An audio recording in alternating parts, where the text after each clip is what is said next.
We're speaking a lot of efficiency of digital media, but what is the efficiency of paper in the meantime?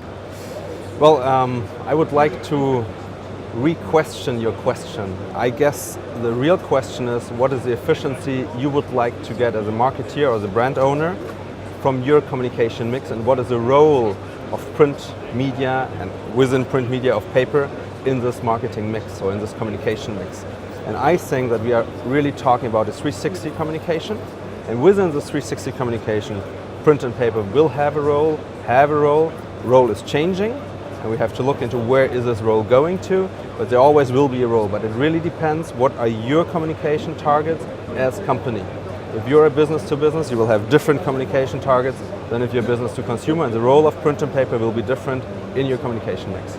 Could you define that changing the other role, the newer role? Or is it a mix? Well, it really is a mix. I mean, for example, if you have an invitation for a big event, what you will most probably in the moment do, you will send out invitation by print, but you will have a landing page, you will have people coming back on your website, you will trigger on your website some content, you then will reprint the content, perhaps you go through cloud printing, you print it digitally, off it goes back again, and you have always this interaction between digital and print media. So it really is about cross-media, and it really is what is your communication target, and then what is the role of the different medias, digital, paper, in your communication mix. That's what it's all about. Why is the tactile of the paper so important for human beings? Well, first of all, it's a cultural issue. I mean, we are raised with paper, we are raised with print. Secondly, if you look into paper, you have so different touches of paper. I mean, you have a very glossy, but you also have an extra rough paper. So depending what you want, if you're a cosmetic company, you probably would like to have it more glossy, more artificial way. But if you are more on sustainability issues, I mean, you would like to have a rough feeling. And the tactile feeling, I mean, it's one of the senses we have, I guess, right? That's what I always hear. So it really speaks to one of our senses. I mean, to touch something, to feel something. You know, I always say it's a little bit erotic, you know. I mean, it really has something. I mean, not every paper, to be honest. Could one say paper has a personality? Paper, well, that probably is too much.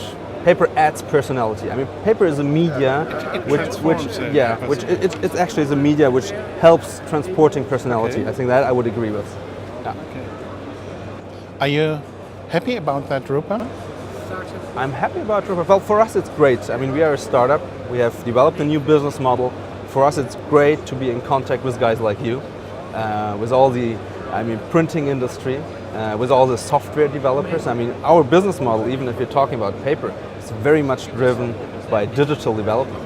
And here on Drupa, we can network a big moment. So for us, Drupa is very good, especially for our phase where we are. I mean, we are on the market short time, and we can, do all the networking we need to do. So for us, yeah, I'm happy. And last question, is paper a question of generations, so that younger people look in another way on paper and use paper than elder?